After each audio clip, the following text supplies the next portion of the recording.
What is up, everyone? I am Jamie with Three Little Goats Homestead, and today we are in the soaping studio because we are going to be making some tallow made from lamb's tallow. Usually I work a lot with beef tallow, but I was gifted some lamb fat that I've been rendering down. So today we're going to turn it into one of my new favorite products because I've been testing it for a little while now, and that is a shepherd's glue sheep tallow cream. So without further ado, I have been rendering down this sheep tallow for a few days now, and it is ready to go.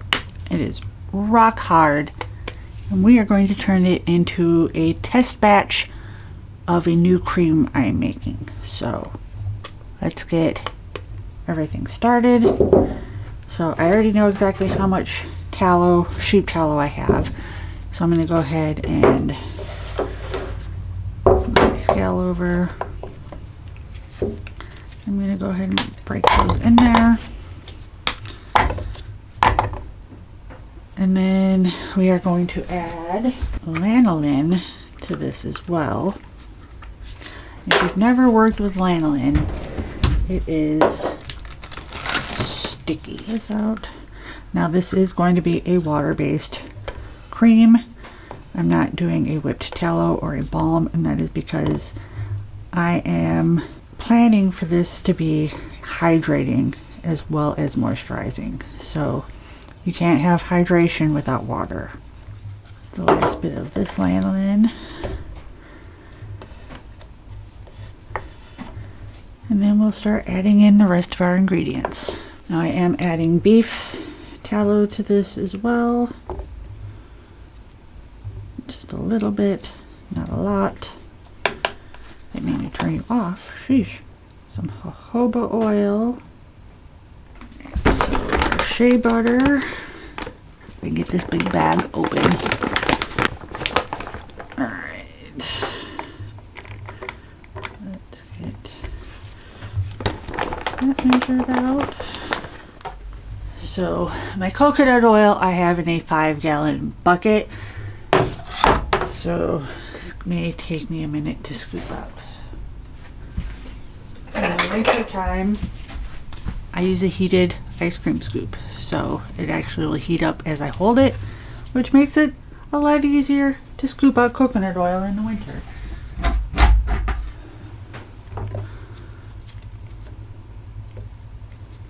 The little melter is getting a little full, but that's okay because we're going to add in our stearic acid. Clear out. Thank you. And then give this a little shake. We will make it all fit. And then we'll add in our emulsifying wax because we are adding water to this. We need an emulsifier. So, and beeswax is not a proper emulsifier. Emulsifying plates. Trust me, I know it'll fit because this is my average test batch size, and it always fits.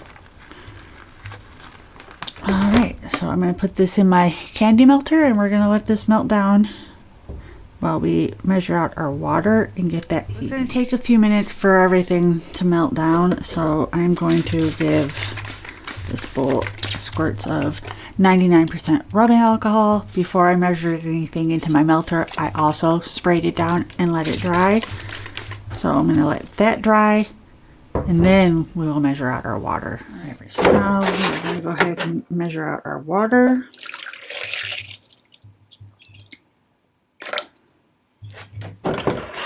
And then I am using goat milk for this, but I'm actually using freeze-dried goat milk, so I'm going to grab that and measure that out by weight as well. Okay, so I freeze-dry all of our own goat milk. So that's what I'm using here. It does look a little clumpy because I don't run it through a blender before I bag it. I literally just pull it out of the freeze dryer.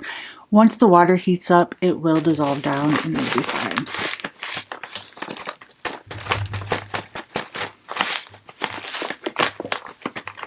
And then I'm going to get this heated up, and once everything is melted down, I want this to be hotter than my butters and my oils and things because of the stearic acid. I've mentioned it before that stearic acid has a very high melting point. So in order to prevent getting grittiness in my creams, I want this to be hotter than that so the stearic acid doesn't automatically solidify when I put it in with the water. So we're going to heat everything up, and when everything is ready to be emulsified together, alright, so my goat milk solution is heated up and it's super hot. All of my oils are melted and are ready to go. I'm going to get my immersion blender ready before I mix them. I've also already sprayed all of my containers down with rubbing alcohol as well as my immersion blender. So everything is nice and sanitized. So this thing's working. Let's get these combined.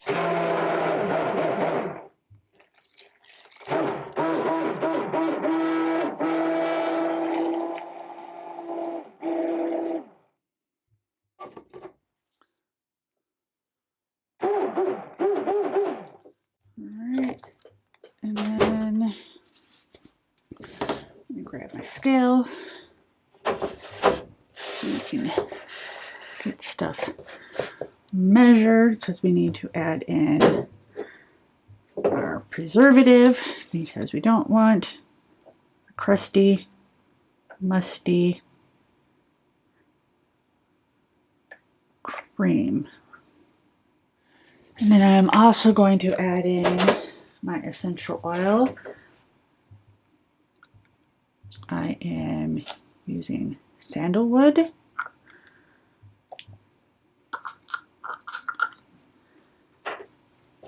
And I'm not heavily scenting it because I don't like a super heavy scented cream, especially if you're going to be using it on your face. So let's get this mixed in.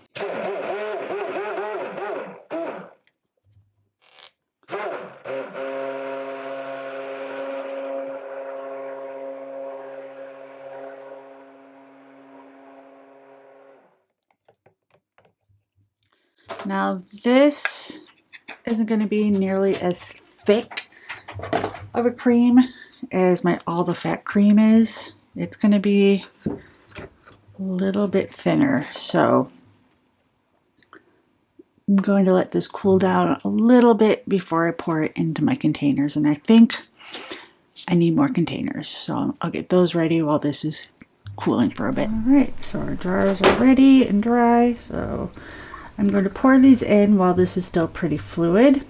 I actually should be measuring these as I pour. And I'm not going to cap these until they all have come to room temperature, because we don't want our preservative to have to work super hard. And then when I am done filling all these guys up and they're ready to be capped off, I'll bring you guys back.